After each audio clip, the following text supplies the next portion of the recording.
미국 사립고의 한 기숙사에서 예상치 못한 일이 벌어졌습니다. 낯선 땅에서 외로움을 느끼던 그녀에게 도착한 캐리어 하나가 미국 학생들의 구매 욕구를 자극했다고 합니다. 처음에는 캐리어 속 내용이 위험한 물건으로 의심받던 이 아이템들이 어느새 기숙사 감독관까지 감탄하며 필수품으로 만들지 누구도 예상하지 못했습니다. 막 고등학교에 입학한 신입생인 저에게 세상이 무너지는 것 같던 그날이 어떻게 한국 문화를 전도하는 사람이 되었을까요? 어머니의 사랑이 담긴 소박한 선물들이 왜 이렇게 난리가 났는지 그 놀라운 이야기를 지금 시작합니다. 저는 기숙사 로비에 놓인 거대한 상자를 바라봤어요. 제 이름 김하늘이 어머니의 정성스러운 필체로 적혀 있었어요. 제 심장이 더 빠르게 뛰었어요. 이렇게 큰 상자 안에 무엇이 들어있을까요? 저는 팔립스 아카데미 엔도버에 온 지 겨우 3개월밖에 안 됐지만 3년처럼 느껴졌어요. 하늘 양, 또 소포가 왔네요. 우리 기숙사 관리자인 앤더슨 선생님이 눈썹을 치켜 올리셨어요. 이번엔 꽤 크네요. 저는 고개를 끄덕였고 얼굴이 부끄러움으로 뜨거워졌어요. 다른 학생들이 우리 주변으로 서둘러 지나가며 몇몇은 호기심 어린 눈으로 저를 바라봤어요. 그들이 무슨 생각을 하는지 거의 들리는 것 같았어요. 한국 여자애가 이번엔 뭐가 필요한 거지? 떨리는 손으로 소포를 받았다는 서명을 하고 엘리베이터 쪽으로 상자를 끌어당겼어요. 놀랍게도 무거웠어요. 어머니가 이번에는 무엇을 보내셨을까요? 제 방은 3층에 있었고 계단에서 가장 멀었어요. 마침내 그 큰 상자를 제 방문으로 끌어당겼을 때 제 룸메이트 에밀리는 침대에 앉아 교과서들을 펼쳐놓고 있었어요. 와, 에밀리의 눈이 커졌어요. 그 안에 뭐가 들어있어? 시체? 저는 긴장하며 웃었어요. 아니, 그냥 집에서 온 물건들인 것 같아요. 집. 그 단어가 생선가시처럼 제 목에 걸렸어요. 집은 기숙사에서 수천 마일 떨어져 있었어요. 그곳은 온돌 난방으로 바닥이 따뜻했고 할머니의 부엌은 항상 참기름과 김치 냄새가 났으며 말하기 전에 2번 생각할 필요가 없었던 곳이었어요. 여기 매사추세츠에서는 모든 것이 차가웠어요. 날씨, 돌로 된 건물들, 심지어 사람들이 아침 인사를 하는 방식까지도요. 책상에서 가위를 집어들고 테이프층을 조심스럽게 잘랐어요. 골판지 뚜껑이 열리자 익숙한 냄새가 올라왔어요. 어머니의 향수, 우리 집 세탁 비누, 그리고 그냥 한국적인 무언가였어요. 제 눈에 갑자기 눈물이 고였어요. 괜찮아? 에밀리가 호기심을 이기지 못하고 쳐다봤어요. 저는 목소리를 믿을 수 없어서 그냥 고개를 끄덕였어요. 상자 안에는 금보다 더 가치 있는 보물들이 있었어요. 전기 온열 패드, 인스턴트 커피 믹스 패킷들, 수십 개의 라면 패키지, 구운 김 시트, 그리고 할머니가 아마도 직접 지붕에 매달아 말린 곶감이요. 각 물건은 마치 어머니가 자신의 마음의 조각들을 바다 건너 보내기라도 한 것처럼 조심스럽게 버블랩으로 쌓여 있었어요. 맨 위에는 편지가 있었고 종이는 얇고 섬세했어요. 떨리는 손가락으로 그것을 열고 어머니의 말씀을 읽었어요. 사랑하는 하늘아, 이 작은 집의 위안들이 추운 미국 겨울 동안 너를 따뜻하게 해주길 바란다. 기억하렴, 내가 얼마나 멀리 있든 나는 너를 마음속에 품고 있단다. 사랑해, 엄마가. 그날 밤 겨울의 첫눈이 우리 창문 밖에 내리는 동안 저는 전기 온열 패드를 꽂고 침대 위에 놓았어요.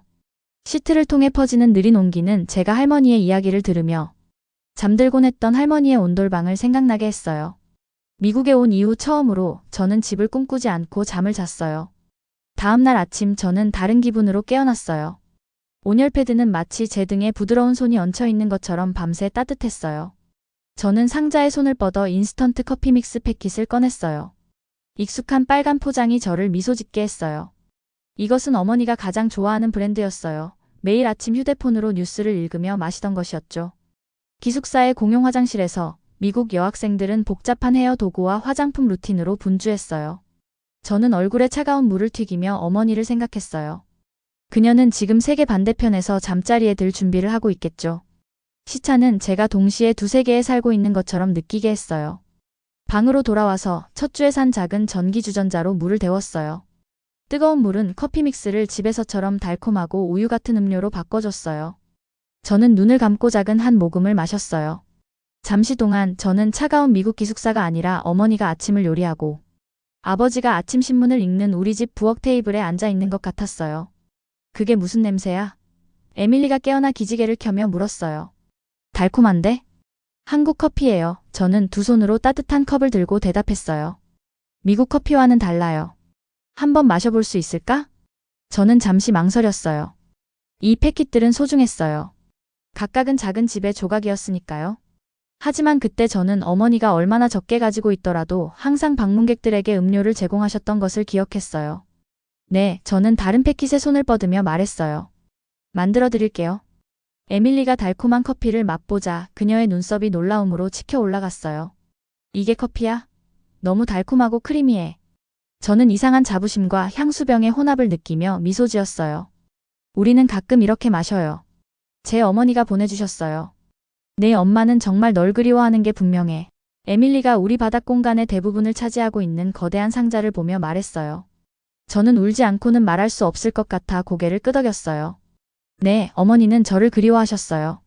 그리고 저는 배고픔이나 갈증처럼 육체적으로 느껴지는 아픈 것처럼 그녀를 그리워했어요. 하지만 미국에 도착한 이후 처음으로 저는 여기서 살아남을 수 있을 것 같다고 느꼈어요. 제 차가운 침대를 따뜻하게 해주는 온열. 패드와 입안의 집맛으로 저는 더 이상 완전히 길을 잃지 않았어요. 창문 밖으로 서울의 부드러운 비와는 너무나 다른 내리는 눈을 바라봤어요. 미국은 여전히 이상하고 어려웠어요. 영어는 여전히 제 혀를 매듭으로 묶었어요. 하지만 이제 저는 비밀 무기가 있었어요. 또 다른 하루를 맞이할 수 있게 도와주는 한국으로 가득 찬 상자요. 그게 뭐야? 다음 날 아침 올리비아가 제 침대 위에 있는 전기 온열 패드를 가리켰어요. 그녀는 에밀리의 노트를 빌리러 우리 방에 들렀던 거예요. 그녀의 손가락은 마치 외계 우주선을 가리키듯 제 침대를 향해 있었어요. 저는 얼어붙었어요. 적절한 영어 단어를 찾으려고 노력하면서요. 이건 따뜻하게 하는 거예요. 침대를 따뜻하게 해요. 전기 담요 같은 거? 에밀리가 저를 도와주려고 끼어들었어요. 네, 하지만 더 좋아요. 저는 단호하게 말했어요. 한국 기술이에요. 매우 안전해요. 올리비아는 눈살을 찌푸렸어요. 조심하는 게 좋을 것 같은데. 그거 화재 위험 아니야? 제 속이 내려앉았어요. 저는 미국 규칙에 대해 생각해보지 않았어요. 그들이 제 온열 패드를 빼앗아 갈까요? 이 추운 곳에서 저를 잠들게 해주는 유일한 것을? 그날 나중에 우리 방문을 두드리는 소리에 저는 깜짝 놀랐어요. 앤더슨 선생님이 거기 서 계셨고 그의 표정은 심각했어요. 누군가가 제 온열 패드가 위험하다고 신고했던 거예요. 하늘 양, 네가 집에서 온 물건들을 원한다는 걸 이해해. 그는 친절한 목소리로 말했어요. 하지만 우리는 모두의 안전을 위한 규칙이 있어. 눈물이 제 눈을 밀어냈지만 저는 그것을 참았어요. 제발 앤더슨 선생님. 안전인증서를 봐주세요. 저는 상자를 뒤져서 국제안전도장이 있는 설명서를 찾았어요. 한국 제품은 매우 안전해요. 미국 것보다 더 좋아요. 앤더슨 선생님은 설명서를 주의 깊게 읽고 그 다음 제 간청하는 얼굴을 보셨어요. 그가 열심히 생각하는 것이 보였어요. 본부에 확인해봐야 할 것 같아 그는 마침내 말했어요. 하지만 그때까지는 계속 사용해도 돼. 단 내가 여기 없을 때는 켜두지 마. 안도감이 파도처럼 저를 덮쳤어요. 작은 전투에서 승리한 거예요. 다음 날 식당에서 저는 제 아침 식사 쟁반을 바라봤어요. 차가운 우유에 담긴 차가운 시리얼. 판지처럼 맛이 나는 토스트. 집에서 먹던 따뜻한 밥과 국과는 전혀 달랐어요. 저는 깊은 숨을 들이쉬고 주머니에서 인스턴트 커피 믹스 패킷을 꺼냈어요. 뜨거운 물 스테이션에서 컵에 물을 채우고 달콤한 가루를 저었어요. 익숙한 냄새가 올라와서 저에게 용기를 주었어요. 테이블 건너편에 앉아있던 제이콥이 호기심 어린 눈으로 저를 지켜봤어요. 그게 뭐야? 일반 커피처럼 보이지 않는데. 한국 커피 믹스예요. 저는 우유 같은 액체를 저으면서 설명했어요. 한번 드실래요? 그는 망설였지만 그 다음 고개를 끄덕였어요. 왜 안 되겠어? 저는 그에게 소중한 패킷 중 하나를 건넸어요. 그가 맛을 보자 그의 눈썹이 위로 치솟았어요. 와, 정말 달다. 하지만 사실 꽤 맛있네. 곧 이든과 우리 테이블에 있던 다른 사람들도 시도해보길 원했어요. 저는 제 안에서 새로운 감정이 부글부글 올라오는 것을 느꼈어요. 제 한국 물건들에 대한 부끄러움이 아니라 다른 무언가였어요. 자부심이었을까요? 그날 저녁 저는 따뜻한 침대에 앉아 매운 라면을 먹었어요. 뜨거운 김이 제 코를 열고 눈물이 나게 했지만 좋은 방식으로요. 화끈한 매운맛은 제가 이 이상한 곳에서도 여전히 살아있고 여전히 한국인이라는 것을 상기시켜 주었어요. 에밀리가 자기 침대에서 보고 있었는데 매운 냄새에 코를 실룩거렸어요. 그거 냄새가 정말 좋다. 식당 저녁 식사보다 훨씬 낫네. 저는 국수를 후루룩 소리내어 먹으면서 열이 제 몸 전체로 퍼지는 것을 느꼈어요. 한번 드실래요? 에밀리는 빠르게 고개를 끄덕였고 저는 다른 컵을 준비했어요. 저는 그녀에게 국수가 부드러워지되 질척거리지 않게 기다리는 방법을 보여줬어요. 우리는 제 따뜻한 침대에 앉아서 함께 국수를 후루룩 소리내며 먹었어요. 에밀리의 얼굴이 매운맛 때문에 빨개졌고 우리 둘 다 웃기 시작했어요. 뭔가 중요한 것이 변하고 있었어요. 이상한 시선들이 호기심 많은 시선으로 바뀌고 있었어요. 제 한국 보물들은 더 이상 집에서 오는 위안일 뿐만 아니라 저와 제 새 친구들 사이의 다리가 되어가고 있었어요. 그날 밤 저는 일기장에 이렇게 썼어요. 아마도 여기서 살기 위해 미국인이 될 필요는 없을지도 몰라요. 어쩌면 미국에서 한국인으로 있을 수 있고 그것이 좋은 일일 수도 있어요. 12월 중순쯤 매사추세츠의 겨울은 잔인해졌어요. 기온이 너무 낮아져서 밖에서 숨을 쉬는 것조차 아팠어요. 우리 기숙사의 오래된 난방 시스템은 따라갈 수 없었어요. 학생들은 담요에 쌓여 복도를 걸으며 차가운 손과 발에 대해 불평했어요. 어느 저녁 저는 에밀리가 딱딱해진 손가락으로 타이핑을 하려고 하며 책상에서 떨고 있는 것을 발견했어요. 이리 와요. 저는 온열 패드가 따뜻하게 빛나고 있는 제 침대를 토닥이며 말했어요. 그녀는 잠시 망설이다가 노트북을 들고 저에게 합류했어요. 그녀가 따뜻한 표면에 앉자 그녀의 눈이 커졌어요. 오 세상에, 그녀는 숨을 헐떡였어요. 이거 정말 놀라워. 마치 따뜻한 포옹 위에 앉아 있는 것 같아. 저는 온돌 난방이 당신을 사랑해주는 바닥이라는 할머니의 말씀을 생각하며 미소 지었어요. 한국의 겨울 생존 도구예요. 저는 설명했어요. 우리는 추위를 잘 알아요. 소문은 제가 상상할 수 있는 것보다 빠르게 퍼졌어요. 그날 밤 올리비아가 우리 방문을 두드렸는데 그녀의 얼굴은 추위로 찡그려져 있었어요. 너희가 무슨 마법 같은 난방기구를 가지고 있다고 들었어. 그녀는 자신을 껴안으며 말했어요. 내 방은 냉장고 같아. 곧 우리의 작은 기숙사 방은 건물에서 가장 인기 있는 장소가 되었어요. 온열 패드가 있는 제 침대는 떨고 있는 학생들의 교대 그룹을 맞이했어요. 저는 그들에게 적당한 양의 물과 단맛을 끌어내기 위한 아주 작은 소금, 한 꼬집을 넣어 제대로 된 인스턴트 커피를 만드는 방법을 가르쳐줬어요. 어머니가 저에게 가르쳐주신 비법이었죠. 저는 소중한 김 시트를 나눠주며 그 안에 밥을 싸서 간단한 김밥을 만드는 방법을 보여줬어요. 앤더슨 선생님이 어느 저녁에 들렀는데 5명의 학생들이 제 침대에 몰려있고 모두 제 온열 패드의 따뜻함을 나누며 숙제를 하고 있었어요. 이건 뜻밖이군. 그가 말했지만 저는 그의 미소를 볼 수 있었어요. 아마도 우리는 이것들을 더 구입하는 것을 고려해봐야겠어. 그 방문 이후 제 온열 패드는 기숙사 사용을 공식적으로 승인받았어요. 다른 한국 학생들도 자신의 것을 공개적으로 사용할 만큼 용기를 얻었어요. 작은 온기의 혁명이 필립스 아카데미의 차가운 복도를 통해 퍼져나갔어요. 어느 날 밤 에밀리와 제가 침대에 누워 숙제를 마무리하는 동안 그녀가 제 가족에 대해 물어봤어요. 처음으로 저는 영어 단어들이 더 쉽게 흘러나오는 것을 느꼈어요. 저는 그녀에게 시골에 있는 할머니의 집, 가을 햇살 속에서 줄에 매달려 있는 곶감들, 어머니의 요리와 아버지의 형편없는 농담들에 대해 이야기했어요. 그들은 널 많이 그리워할 거야. 에밀리가 부드럽게 말했어요. 네, 저는 속삭였어요. 갑자기 향수병의 아픔이 날카로워졌어요. 하지만 그들은 제가 여기서 배우길 원해요. 내가 여기 있어서 기뻐. 에밀리가 저를 놀라게 하며 말했어요. 네가 이상한 음식과 마법 같은 온열 패드를 가지고 오기 전에는 나는 케이팝 말고는 한국에 대해 아무것도 몰랐어. 이제 나는 약간 집착하게 됐어. 저는 웃었지만 제 마음은 충만했어요. 아마도 저는 여기서 영어와 미국 역사만 배우는 것이 아닐지도 몰라요. 아마도 저는 또한 선생님이 되어가고 있었어요. 다음 날 저는 집에서 또 다른 패키지를 받았어요. 이번 것은 더 작았지만 여전히 보물로 가득 차 있었어요. 새로운 커피 믹스 패킷, 초콜릿 빼빼로 스틱, 그리고 할머니의 직접 만든 김치 한 병. 안에 있는 쪽지에는 이렇게 적혀 있었어요. 내 어머니가 내가 미국 친구들과 한국 문화를 공유하고 있다고 하더구나. 정말 자랑스럽다. 여기 진짜 김치가 있으니 한국 음식이 무엇인지 보여주렴. 사랑하는 할머니가. 그날 밤 우리는 방에서 작은 파티를 열었어요. 저는 김치병을 조심스럽게 열면서 모두에게 강한 냄새에 대해 경고했어요. 몇몇 학생들은 코를 찡그렸지만 대부분은 작은 조각을 시도할 만큼 용감했어요. 매운데 신맛도 나. 제이콥이 눈물을 글썽이며 말했어요. 하지만 나 더 먹고 싶은데. 김치가 그렇게 작용해요. 저는 마치 한국 대사인 것처럼 설명했어요. 첫 번째는 충격이에요. 두 번째는 중독이죠.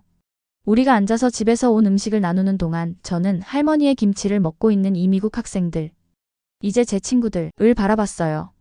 뭔가 불가능한 일이 일어나고 있었어요. 서울과 매사추세츠 사이의 거리가 어떻게든 줄어들고 있었어요. 지도상에서는 아니지만 제 마음속에서요. 나중에 올리비아가 한국어 몇 마디를 가르쳐 달라고 부탁했어요. 맛있다는 어떻게 말해? 그녀는 알고 싶어 했어요. 맛있어요. 저는 천천히 발음했어요. 맛이, 소요. 그녀는 조심스럽게 따라했어요.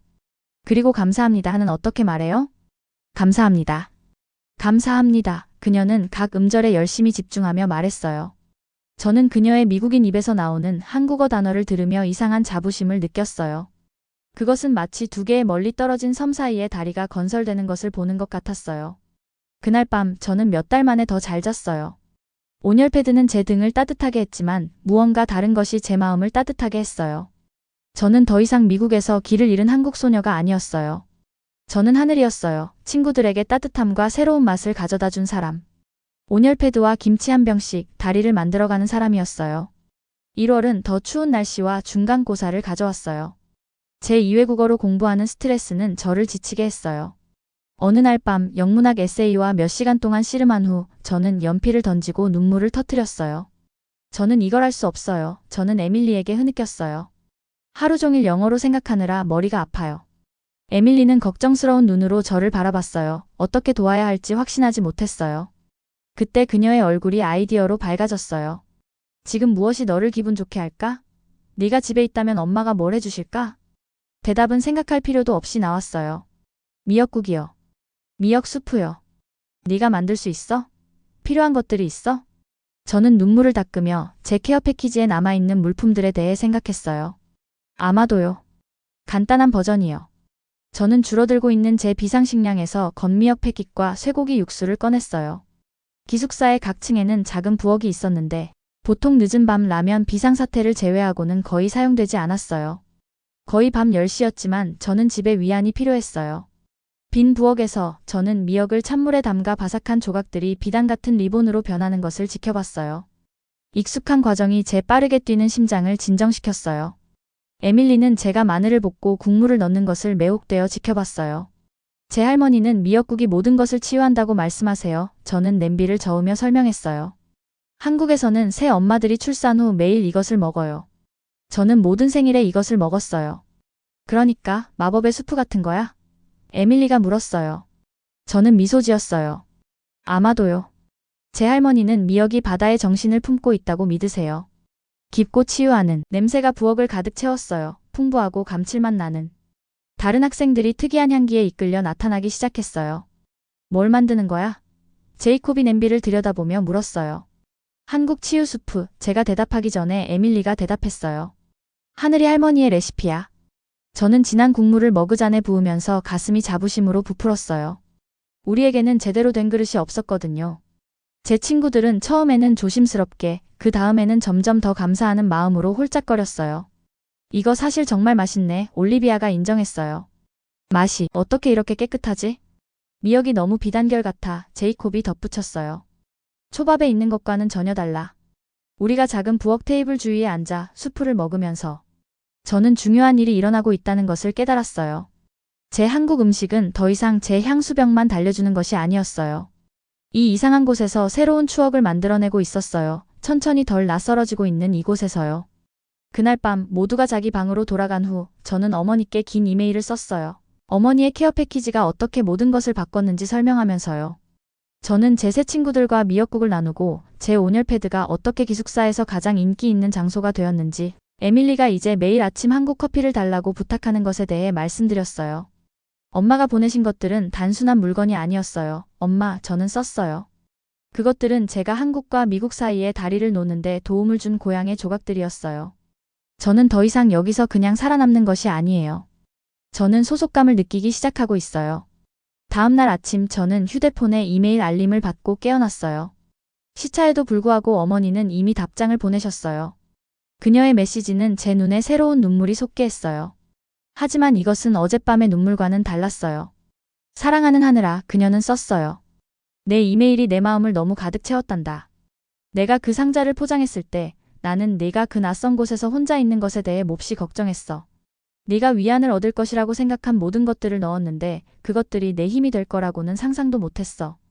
할머니와 나는 오늘 아침에 함께 내 이메일을 읽었는데 할머니는 그녀의 미역국 레시피가 이제 미국에서 유명해진 것에 대해 너무 자랑스러워 하신다. 할머니는 내 친구들에게 비밀 재료는 사랑이라고 말해달라고 하셨어. 저는 어머니의 말씀이 따뜻한 담요처럼 저를 감싸는 것을 느끼며 제 휴대폰을 가슴에 꼭 껴안았어요. 우리 사이의 거리가 갑자기 덜 넓게 느껴졌어요. 그날 오후 저는 영문학 시험을 봤어요. 조용한 교실에 앉아 연필을 손에 들고 저는 다른 느낌이 들었어요. 페이지에 있는 영어 단어들은 여전히 도전적으로 보였지만 더 이상 불가능하지는 않았어요. 저는 미역국을 생각했어요. 바삭한 조각들이 영양가 있는 무언가로 변하는 것을요. 아마도 저도 변하고 있었을지도 몰라요.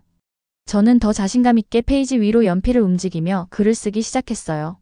제 마음속에서 저는 할머니의 목소리를 들을 수 있었어요. 비밀 재료는 사랑이란다.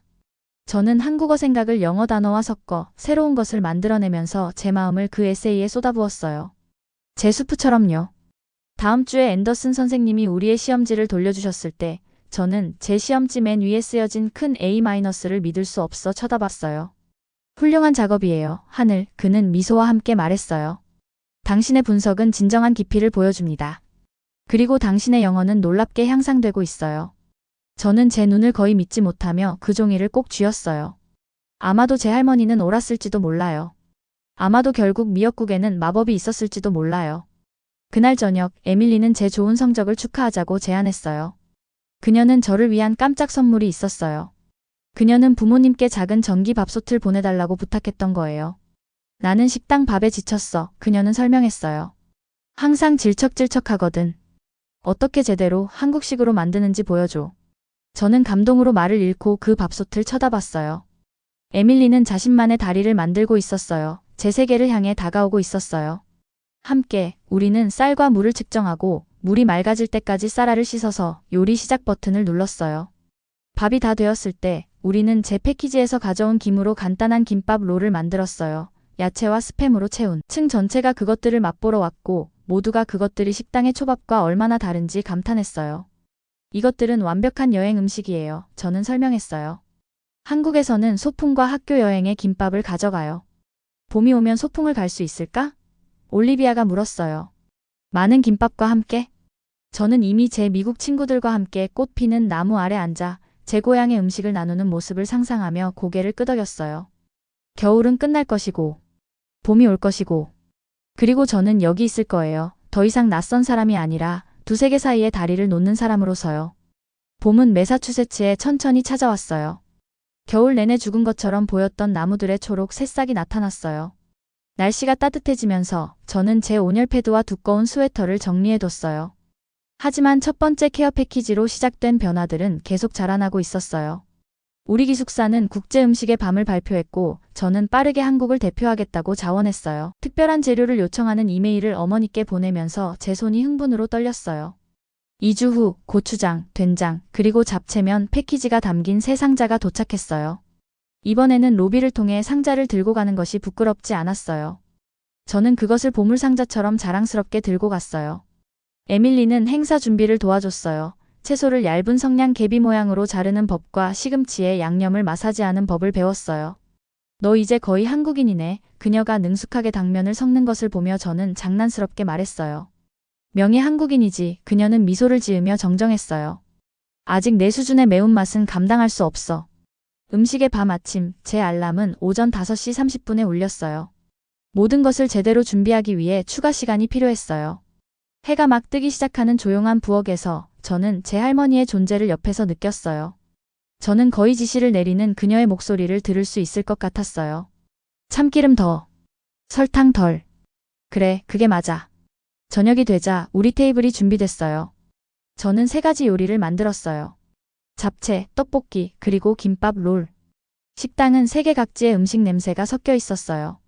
이탈리아 파스타, 멕시코 타코, 인도 카레, 그리고 제 한국 요리들. 학생들과 선생님들이 접시를 채우기 시작하자 저는 긴장된 마음으로 우리 테이블 뒤에 서 있었어요. 만약 아무도 제 음식을 시도하지 않으면 어떡하지? 만약 그들이 그것을 좋아하지 않으면 어떡하지? 걱정할 필요가 없었어요. 거의 즉시 우리 테이블에 줄이 형성됐어요. 에밀리는 제 옆에 서서 호기심 많은 학생들에게 각 요리를 설명했어요. 이것은 잡채예요. 달콤하고 짭짤한 국수예요. 이 매운 떡은 떡볶이라고 불려요. 하늘이의 특기예요. 그리고 이것들은 김밥 롤이에요. 초밥 같지만 다른 필링이 있어요. 앤더슨 선생님은 떡볶이를 2번 더 가져가셨어요. 이것은 제가 5년 전 서울을 방문했을 때 먹어본 음식이 생각나네요. 그가 말했어요. 정말 맛있어요. 밤이 끝날 무렵 우리의 모든 요리는 비어 있었어요. 몇몇 사람들은 제가 한국 요리를 만드는 법을 가르쳐 줄 수 있는지 물었어요. 올리비아는 심지어 자신만의 떡볶이를 만들기 위해 고추장을 어디서 살 수 있는지 물었어요. 너 대박이야. 에밀리가 저에게 속삭였어요. 팔립스 아카데미의 한국 음식 여왕. 저는 웃었지만 내면으로는 매운 음식과는 관계없는 따뜻한 빛을 느꼈어요. 이것은 제가 처음 미국에 도착했을 때 외롭고 길을 잃었을 때 바랐던 것 이상이었어요. 다음 주는 학부모 주말이었어요. 학생들은 방을 청소하고 가족들과 계획을 세우며 돌아다녔어요. 어머니가 오실 수 없다는 것을 알고 제 마음이 아팠어요. 짧은 방문을 위해 여행은 너무 길고 비쌌어요. 저는 다른 학생들이 캠퍼스 주변을 부모님께 보여드리는 것에 대해 흥분되게 이야기할 때 제 슬픔을 숨기려고 노력했어요. 에밀리는 제 조용한 기분을 알아챘어요. 오늘 밤 내 엄마와 화상통화를 하자 그녀가 제안했어요. 그녀가 나에게 보내준 모든 한국 커피에 대해 감사하고 싶어. 그날 저녁 우리는 방에 몇몇 친구들을 모아 어머니께 전화를 걸었어요. 그녀의 얼굴이 화면에 나타났고 저뿐만 아니라 손을 흔들고 안녕하세요. 라고 말하는 미국 학생들로 가득 찬 방을 보았을 때 그녀의 눈이 놀라움으로 커졌어요. 제가 그들에게 가르쳐준 한국 인사였어요. 에밀리는 그녀의 잡채 만들기 기술을 보여줬고 제이콥은 이제 어떻게 한국식으로 커피를 마시는지 보여줬어요. 올리비아는 우리의 국제 음식의 밤에서의 음식에 대해 이야기할 때 자랑스럽게 맛있어요. 라고 말했어요. 어머니의 눈에 눈물이 반짝였어요. 하늘아, 그녀는 한국어로 말했어요. 너는 단지 유학만 한 게 아니었구나. 너는 가르치기도 했구나. 그날 밤 늦게 모두가 떠나고 에밀리가 잠든 후 저는 창가에 앉아 별을 바라봤어요. 같은 별이 지금 한국 위에서도 빛나고 있어요. 비록 그곳은 이미 다음 날이지만요. 시간과 거리가 저와 제 가족을 갈라놓았지만 어떻게든 그 간격은 더 이상 그렇게 고통스럽게 느껴지지 않았어요. 학기가 끝나고 여름이 다가오면서 저는 제가 기숙사 로비에서 거대한 꾸러미와 씨름했던 처음 외로웠던 날 이후로 얼마나 많은 것이 변했는지 깨달았어요. 이상한 시선들은 호기심 어린 질문으로, 그 다음엔 진정한 관심으로, 그리고 마침내 감사로 바뀌었어요. 제 한국 케어 패키지들은 이제 특별한 간식을 바라는 친구들의 열렬한 기대 속에 도착했어요. 여름방학 전 마지막 밤, 에밀리와 저는 캠퍼스 잔디밭에 앉아 어둠 속에서 깜박이는 반딧불이를 지켜봤어요. 서울에서는 없는 것이었어요. 미국이 그리울 거야? 그녀가 물었어요. 저는 이것에 대해 신중하게 생각했어요. 네. 하지만 전처럼 한국이 그립지는 않을 거예요. 이제는 달라요. 어떻게요? 저는 적절한 단어를 찾았어요. 예전에는 저는 미국에 있는 한국 소녀였어요. 외로웠죠. 이제 저는 한국에서 좋은 것들을 가져와 나누는 하늘이에요. 저는 2곳 모두에 속해 있어요. 에밀리는 이해하며 고개를 끄덕였어요. 뭐가 재미있는지 알아? 내일 집에 갈 때 나는 내 한국 커피 일부를 가지고 갈 거야. 우리 엄마는 내가 완전히 국제적이 되었다고 생각할 거야. 저는 웃었어요. 온열패드나 매운 라면과는 관계없는 따뜻함이 제 안에 퍼지는 것을 느끼면서요. 그것은 제 한국집의 일부가 에밀리와 함께 그녀의 미국집으로 여행할 것이라는 것을 아는 따뜻함이었어요. 마치 미국의 조각들이 저와 함께 한국으로 돌아가는 것처럼요. 다음 날 아침 서울로 여름 귀국을 위해 제 여행 가방을 쌌을 때 저는 제 온열패드를 조심스럽게 감싸고 미국 기념품들 사이에 놓았어요. 제 할머니는 제가 그것이 필립스 아카데미에서 어떻게 유명해졌는지 말할 때 미소 지으실 거예요. 제 어머니는 그녀의 케어 패키지가 제 경험을 어떻게 변화시켰는지 설명할 때 자부심으로 빛나실 거예요. 저는 보스턴 대학에서의 미래 학업에 대해 생각했고 미국으로의 첫 여행 전에 저를 채웠던 두려움은 전혀 느끼지 않았어요. 대신 저는 새로운 것을 느꼈어요. 흥분이요. 저는 집이 단지 따뜻한 바닥과 익숙한 음식이 있는 장소가 아니라는 것을 배웠어요.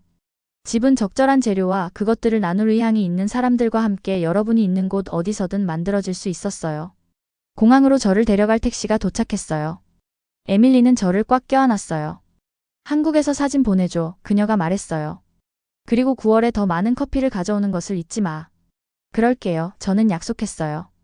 그리고 당신은 내년에 저에게 더 많은 미국 것들을 보여줄 수 있어요. 택시가 캠퍼스에서 떠날 때 저는 뒤돌아보지 않았어요. 그럴 필요가 없었어요.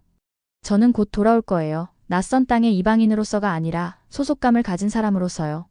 서울로 돌아가는 긴 비행 중 저는 눈을 감고 어머니의 첫 번째 케어 패키지에 대해 생각했어요. 그녀는 단지 물건만 바다를 건너 보낸 것이 아니었어요. 그녀는 온열 패드에 쌓인 용기, 커피 믹스와 함께 포장된 자신감, 그리고 모든 조심스러운 버블랩 조각에 봉인된 사랑을 보냈어요. 그리고 어떻게든 그 단순한 것들이 이 넓고 때로는 차갑지만 점점 더 익숙해지는 새로운 세계에서 제자리를 찾는 데 도움을 주었어요. 스피커를 통해 승무원의 목소리가 들렸어요. 먼저 영어로, 그 다음 한국어로. 우리는 30분 안에 서울에 착륙할 예정입니다. 수개월 동안의 영어 후에 한국어 단어의 소리에 제 마음이 뛰었어요. 곧 저는 어머니를 안고 할머니의 진짜 미역국을 먹고 제 침대에서 잘 거예요. 하지만 저는 단지 집으로 돌아가는 것이 아니었어요. 저는 새로운 하늘을 한국으로 데려가고 있었어요. 벽을 보는 대신 다리를 놓는 법을 배운 하늘을요. 저는 제 노트북을 열고 착륙하기 전 마지막 항목을 썼어요. 친애하는 미국에게. 처음 당신을 만났을 때 저는 두려웠어요. 당신은 너무 크고 너무 시끄럽고 너무 달랐어요. 저는 당신의 세계에 맞추기 위해 완전히 바뀌어야 한다고 생각했어요. 하지만 당신은 저를 놀라게 했어요. 당신은 제가 한국을 가져오게 했어요. 당신은 제가 제 온열 패드, 제 커피, 제 미역국을 나누게 했어요. 당신은 제가 저 자신이 되게 했어요. 그것에 감사드려요. 곧 다시 뵐게요. 낯선 사람으로서가 아니라 두 세계 모두에 속한 사람으로서요. 다리를 놓을 수 있는 사람으로서요. 비행기는 서울에 착륙했고 저는 미소와 함께 제 노트북을 닫았어요. 한 여정은 끝나고 있었지만 저는 이제 끝이란 단지 새로운 모험의 시작일 뿐이라는 것을 알았어요. 그리고 제가 다음에 어디로 가든 저는 한국과 미국 모두를 제 마음속에 품고 갈 거예요. 예상하지 못했던 이야기였습니다. 딸을 위한 엄마의 마음이 담긴 선물이 타국에서 외로워하던 딸이 문화의 벽을 허물고 친구들을 만들 수 있게 도와준 거였죠. 여러분도 외국에 나가면 생각나는 한국 제품들이 있나요? 댓글로 여러분의 이야기도 전해주세요. 구독과 좋아요, 알림 설정해주시면 더 재미있는 사연으로 찾아뵙겠습니다. 감사합니다.